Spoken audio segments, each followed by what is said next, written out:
Agree expert में खुशामदीद। नाजरीन, अगर आपने भी काटन लगाई हुई है और आपके खेत में भी इस तरह की बीमारी आई हुई है तो आपने एक चीज़ ये समझनी है कि ये बीमारी किस वजह से आपके खेत में आई हुई है।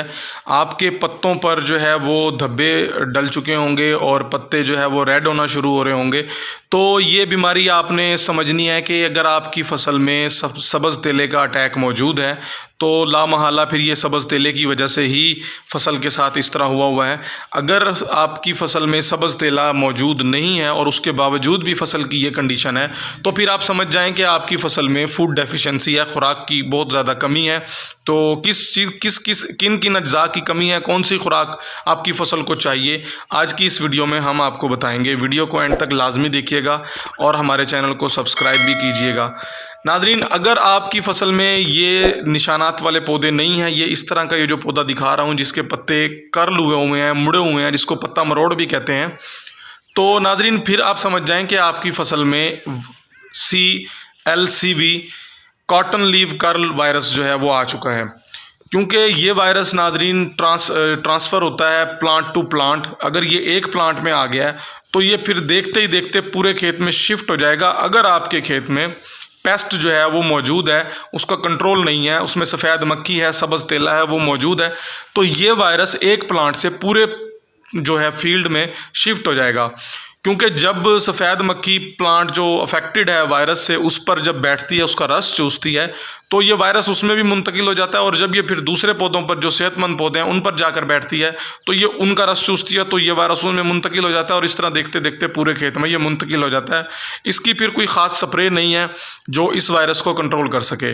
तो ये जो पोजीशन है पत्तों की जिसके ऊपर ये निशान बने हुए हैं, इसको भी कंट्रोल आपने करना है और प्लस आपका जो वो वायरस आ गया है पत्ता मरोड़ वायरस, उसको भी कंट्रोल करना है। ये सब कंट्रोल होंगे अगर आपके पौधे की अच्छी नशोनुमा होगी, आपके पौधे की खुराक बहुत अच्छी होगी और उसकी ग्रोथ बड़ी अच्छी हो रही होगी, तो ये भी कंट्रोल हो जाएगा और आपका जो वो वायरस है उससे भी काफ़ी हद तक आपकी फसल बच जाएगी। तो नादरीन, अब आते हैं इसके हल की तरफ कि ये कौन सी इसको खुराक देनी है जिससे ये बीमारी ख़त्म हो जाए। तो नादरीन, आपने 3 चीज़ें जो है वो इसके ऊपर स्प्रे करनी है: मैग्नीशियम सल्फेट, जिंक सल्फेट और बोरान। इन 3 चीज़ों का आपने इसके ऊपर स्प्रे करना है, उससे इंशाल्लाह आपकी फसल जो है वो कंट्रोल में आ जाएगी।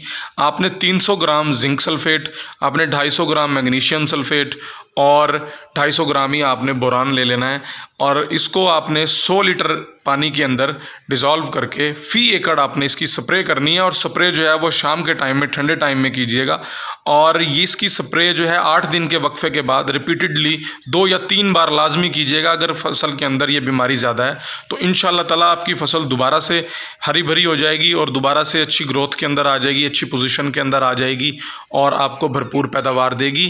तो ये चीज़ें आप कर लेंगे तो इंशाल्लाह आपकी फसल कंट्रोल हो जाएगी। साथ साथ आपने पेस्ट को भी कंट्रोल रखना है, सब्ज़ तेले और सफ़ेद मक्खी को।